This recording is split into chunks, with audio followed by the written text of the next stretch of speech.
Hi everybody, today's video is going to be on what happens after a self-defense shooting in my home. This is going to be a comprehensive video from start to finish how to navigate a deadly force shooting, and it's going to be well worth your time. We're going to cover things like starting with the 911 call, the contacts with the police when they arrive, your constitutional rights, 4th and 5th Amendment, the effects of trauma on the body, crime scene and evidence, what to expect while police are on scene, selecting attorneys, and much more. Many lawyers that I have spoken to, I often ask the question, what is the biggest mistake that your clients make that you wish that they had not made? And every single one of them that I've asked always have the same answer. I wish my client would have shut their mouth and not talked so much when interviewed by the police. Particularly in self-defense situations, you're not in the best time to be giving detailed statements about what happened because you're a nervous wreck when these things occur. Under Utah's new defensive habitation law that was passed May 1st of 2024, I have other videos on that. They have raised the legal standard of using deadly force from the old standard of a reasonable one to now being necessary. And so this video is going to be quite helpful in making sure that you are within the bounds of the law. These principles and all this information I'm going to be telling you about can also be applied to a self-defense shooting outside of your home as well, so you get a double whammy. So let's just dive into it, okay? Somebody breaks into your home. What should you do first? Number one, I would arm myself with a gun first, and then I would find a safe room. Lock yourself inside of that safe room. I will do a video on that a little bit later. That would be the ideal situation. However, you may have family members in different areas of the house to where making it possible to have everybody isolated in a safe room is not an option. Then you have to switch to plan B, and that is seeking out the suspect in your house by doing room searches and confronting them. It's not an ideal situation, but if your children are in other rooms, maybe down in the basement or something like that, and that's where they are, you don't have much choice. That's why building clearing skills would really come in handy at this point. After you've armed yourself and you secured yourself in a safe room, then you want to call dispatch immediately. And you could call on a cell phone, you could put it on speaker, then you can have your hand on your gun that whole time. You want to be mindful that when you're on the phone with dispatch, those lines are recorded and they can use that phone call, all that information, what is said, in court. So you want to be very limited in what you tell them. Always give the address first. When you do that, that's going to get the police rolling to your location. Once you've given them the address, you want to tell them that you have a burglary in progress. Why? Because telling them you have a burglary signals to the officers that you have an intruder in your home that is entering unlawfully, and that is an element of burglary. That's going to get them a lot faster. It's going to get them there a lot quicker, and they're going to expedite. Then you're going to give the suspect information, the description, if you have it, if it's known. Maybe you've seen it on a camera or something like that. They're going to want clothing descriptions. They're going to want to know race and height and weight and other physical descriptions, things like that. The dispatcher is going to ask you what room in the house you are located in. For example, I'm in the upstairs northeast bedroom and I am locked inside of the room. It's always better to have everybody locked in these rooms. If everybody is locked up in bedrooms and the police need a dog to search the home for a suspect, they can do that if nobody's in harm of getting risked by a dog. And if a canine is available, officers prefer to do that to avoid obvious harm to themselves when they're coming in.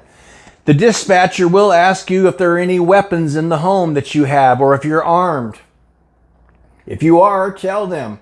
And very important, Give them a physical description of you and your family members, your clothing descriptions and things like that, so the officers don't mistake you for a bad guy when they enter into your home. It's always a good idea to stay on the line with the dispatcher. A good one will advise you when officers are on the scene and when they're en route, and if possible, they will ask you to put the gun down before the police arrive inside of the home for obvious reasons. If you must shoot the intruder, okay, if feasible, always try to give verbal commands before you do so. Hey, I have a gun. If you enter, I will shoot. The police are on the way. You always want to do this because it shows that it was necessary for you to do if they don't follow those commands. Now we're going to talk about if the suspect is shot and police arrived. You only shoot to stop or neutralize your attacker. You never shoot to kill, and you don't ever want to say that on a body camera or during an interview. That is not your job to kill. It's just your job to stop that immediate threat. How many shots do you fire? You fire as many as you need to until that threat is eliminated. More than one shot may be required. It's not like Hollywood when you see these old Western movies or TV where, somebody gets shot and there's a blood splatter and somebody falls down immediately. That's probably not going to happen. Several factors like maybe they're on drugs or their adrenaline is going or they're wearing body armor, things like that. You probably will not see blood when you're shooting. If you're looking for hits, you might not see anything. I know when I was involved in a deadly force encounter several years back, this man with a gun that opened fire on me was neutralized with a couple of AR-15s. And when we were doing CPR on him after he was handcuffed, I just saw these little bitty holes in his center mass area, and there was no blood. And this was an AR-15. Don't relax too soon. If they're down, stay on gun with them until police arrive because they can still be a harm. If dispatch is still on the line with you, they're going to ask for the status of the suspect. They're going to ask if they are conscious, breathing, and alert. That doesn't mean that you need to go get close to them and check. If you notice them rolling around or something like that, you can give out that information. But just keep in mind, they still are a danger. Remain on gun with that suspect until the police arrive. They are still a threat, even if shot.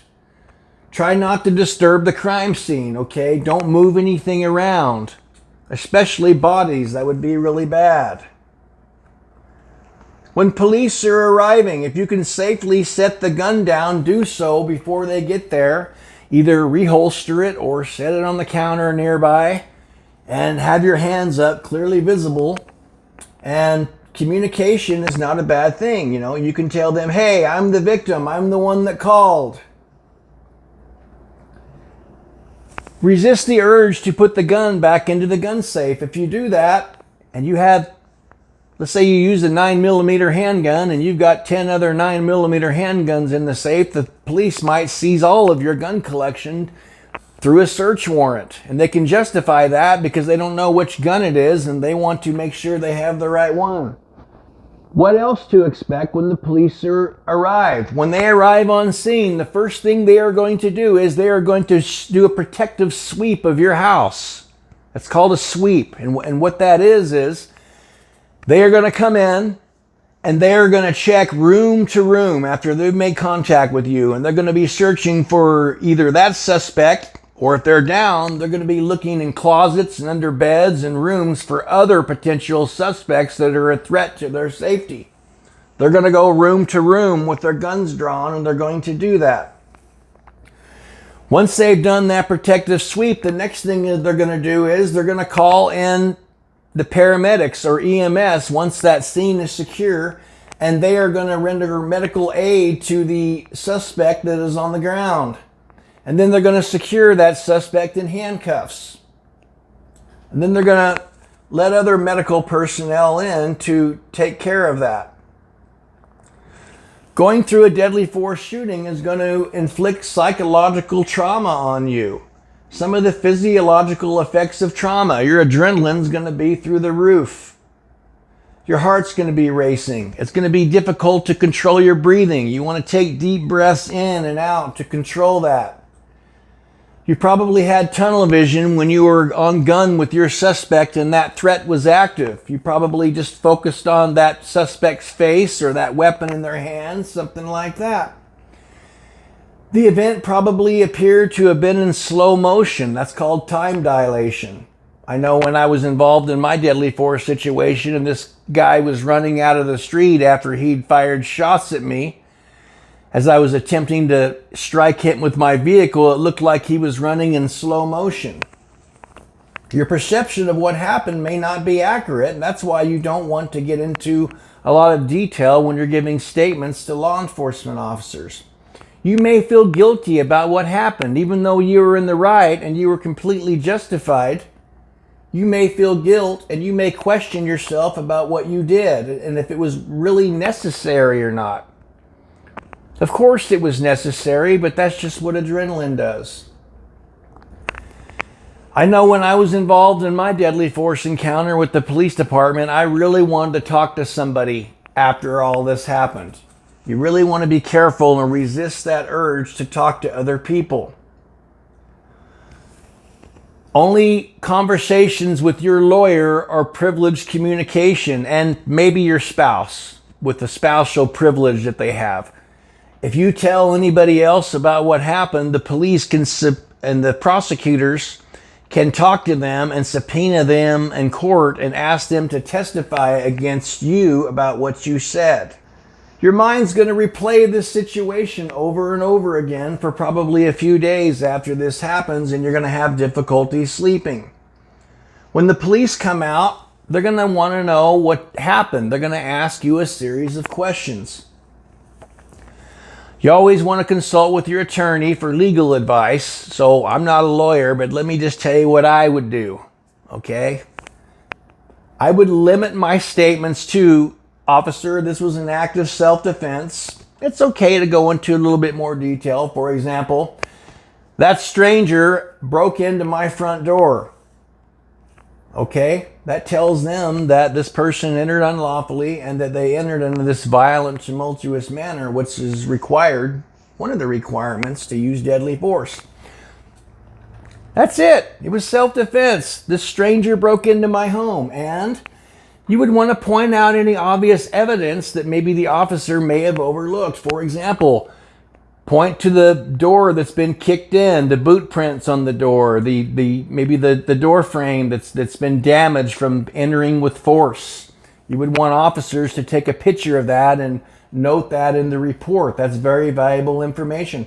Maybe they come in with a weapon. Point out the weapon, the knife that they dropped that was under the chair, something like that. You want to point out any evidence or any witnesses that are going to help your case. One other thing that's really good to say is it's called a safety statement, okay? If you fired shots in an unsafe direction during this whole stressful situation, for example, maybe you fired shots into the direction of a neighbor's house or something like that, tell the officers what direction this gunfire went. For example, hey, shots went across the street in an eastbound direction or in a southbound direction. Would you please go check on people and make sure that they're okay and nobody got hit by stray gunfire? This information I'm telling you is how the police are trained, so why should it be any different from you? The police are definitely going to be tempted to ask you more questions, but I don't see why it's necessary. They may ask you other details, like, for example, how many shots were fired? Where were you and the suspect standing when all this happened? Did they say anything to you? You really don't need to say anything else, okay? However, I would, as politely as possible and as nicely as possible, just say, sir or ma'am, I've been through a lot. I would be happy to cooperate with you with further detail on what happened after consulting with my lawyer. Would that be all right? And if that officer's ever been through a shooting, they're going to understand that. And if they push you and they get angry about that, that's even more reason not to give any further statement. There's nothing wrong with asking for a lawyer, okay? Judges want defendants to have lawyers when they are faced with jail time and potential situations. So it doesn't make you look guilty in wanting to ask for a lawyer. If they push you further or if they make threats, make it clear that you want a lawyer. And I would not say anything else. Most of the cops are really good about this, especially the ones that have been in situations like this, but everybody's different. We're all humans and they're all going to respond in different ways. But lawyering up, as I would say, is a cue for officers to stop questioning you about things that happened. Police will take your gun that you used in a self-defense incident. So if they come in and the gun that you use is on the counter, you can also just point to that gun and say, that's the gun that was used, sir or ma'am. It's okay for them to take that. And if you don't, if you object to that, they're just going to call a judge in the middle of the night and get a warrant, and they're going to take it anyway. That's completely normal in a self-defense shooting. Even if they think it's justified, it's probably going to get taken anyway. Me personally, I would not consent to any other searches, and I would make that clear if they're doing so that you don't consent. I wouldn't stop them from doing any searches, but I would make it clear that they're not doing that with your permission. The police are going to treat a self-defense shooting like a homicide until they rule it out as self-defense. And because of that, the police and other investigators are going to be on scene. They're likely going to be in your house for several hours, and they're basically going to own your house while you are there, and they're going to be in complete control of who comes and goes. The police are probably going to be wearing body cameras during all of this, and everything's going to be recorded, you and what you say and things like that. Here's some other things to expect while the police were there with regard to crime scenes. They're going to take photos inside of your home of the crime scene. There's going to be somebody there snapping pictures of everything throughout your house. Completely legal to do. They may even ask you to leave the home to protect the crime scene. They may ask you to go sit in a detective's car or a police officer's car or something like that.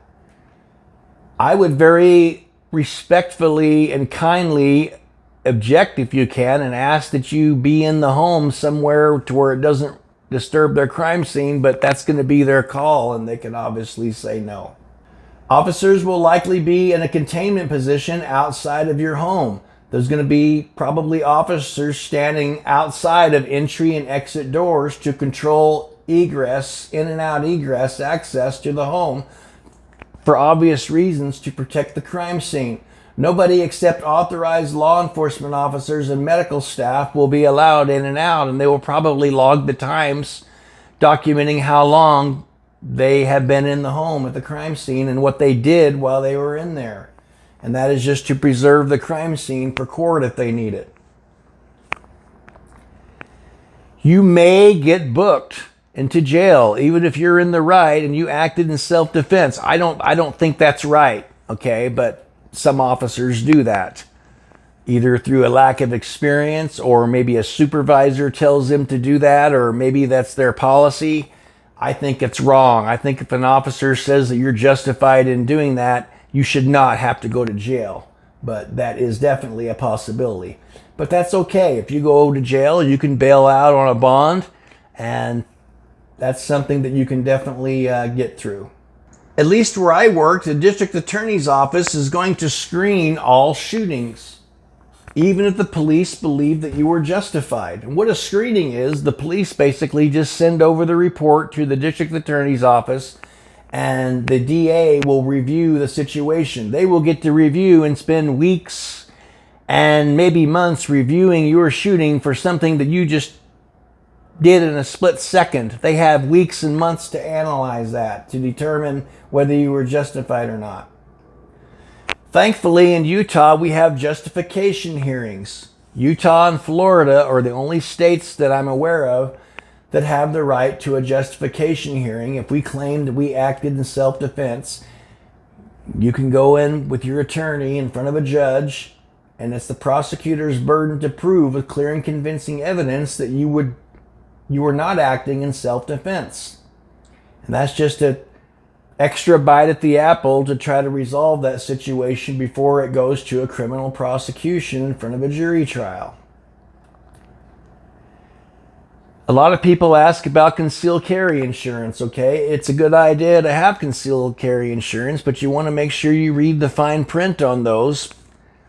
For example, if you're found not to be justified, or if you're under the influence of alcohol or drugs and little clauses in those agreements, then they're not going to cover those legal costs, and they're going to ask you to reimburse them for the attorney's fees. The best insurance, in my opinion, is having a very good quality concealed carry class and having adequate training to where you have a thorough understanding of these laws and when deadly force can be applied in these situations. But you should be okay if you follow these tips. After the police are done with their investigation, they will release your house back to you, and they will remove that suspect from the home. They've either been loaded up in the ambulance if they were still alive, or maybe a medical examiner will come out later and they will take custody of that suspect. Now, once the police are gone, now you need to focus on getting yourself better, okay? And you need to be aware of, you may have investigators trying to call you while you're at home recuperating from this obvious trauma that you've went through. You may have detectives call you. You may have members from the district attorney's office calling you asking for more information. I would resist the urge, and I would just ask to simply, if you could just call them back, call up your attorney, tell your attorney that somebody wants to do an interview with you, and just let them handle that. Again, I want to reiterate, I would not have any conversations about what happened, because they can be called in and asked to testify, and actually not asked, but ordered to testify under a subpoena as to what you told them. So I wouldn't say anything about details of the case until it's been adjudicated in court, if it even goes that far. You want to seek counseling after you go through something like this. I know when I worked for the police and I went through mine, they sent me to a psychologist, and I had to have at least one meeting with the psychologist to talk about what happened, and then they cleared me for duty to go back. As far as lawyers go, it's not always the most expensive lawyer that's going to be the best to represent you in a situation like this. It's not always the best to have the Perry Mason for your attorney. I would talk to a police officer, if you know one, and ask them who they would recommend for an attorney if they're involved in something like this. Cops are really good at knowing who the good attorneys are that represent you in a self-defense case. Having a lawyer represent you when you're a guilty man is going to be a different approach and strategy than having a lawyer that's experienced in use of force incidents and representing an innocent man. Completely different things. Also, as far as your gun goes, because it's likely been confiscated, seized as evidence until it's been adjudicated, ask investigators early on, tell them that you would like that gun returned once the case has been adjudicated, and you would like to have it back, and ask them to document that into the police report. And I'm just a little bit detailed. I would probably do what you call a grammar request in Utah, and you can get a copy of your police report and all follow-up reports for like $10.